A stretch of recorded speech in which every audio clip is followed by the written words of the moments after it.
On behalf of the Queen, in this Platinum Jubilee year, my wife and I are delighted to be with you all here in Rwanda for this 26th Commonwealth Heads of Government meeting.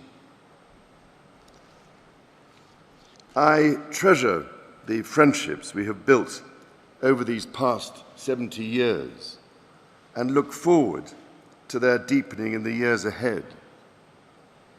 As we build back from the pandemic that has devastated so many lives, as we respond to climate change and biodiversity loss that threatens our very existence, and as we see lives destroyed by the unattenuated aggression of violent forces, such friendships are more important than ever.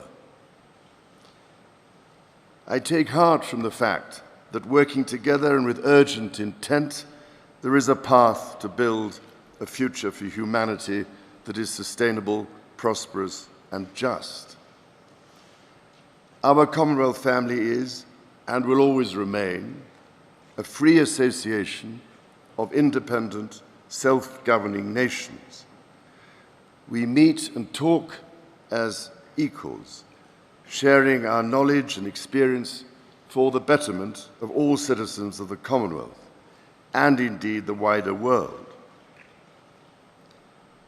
The Commonwealth contains within it countries that have had constitutional relationships with my family, some that continue to do so, and increasingly those that have had none.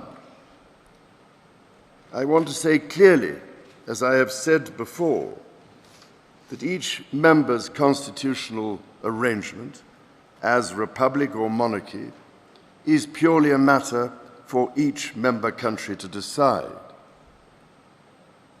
The benefit of long life brings me the experience that arrangements such as these can change calmly and without rancor.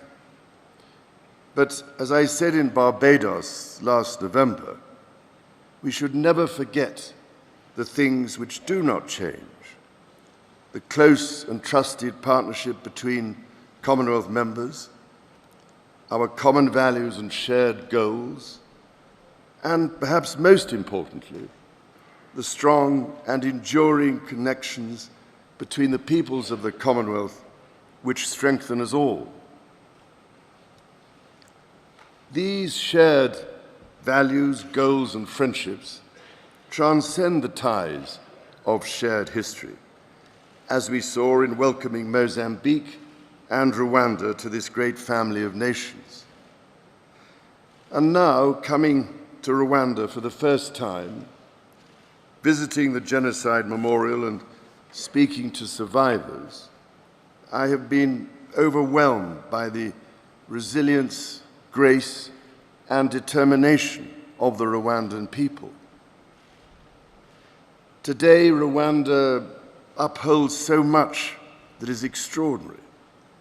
As a centre, coming to Rwanda for the first time, visiting and speaking to survivors, overwhelmed by, I have been the resilience, grace, and determination people of the Rwanda. Upholds today Rwanda so much that is extraordinary. As a centre, coming to Rwanda, visiting and speaking to survivors, I have been overwhelmed by the resilience, grace, coming to Rwanda, visiting, overwhelmed by, I have been the resilience to survivors.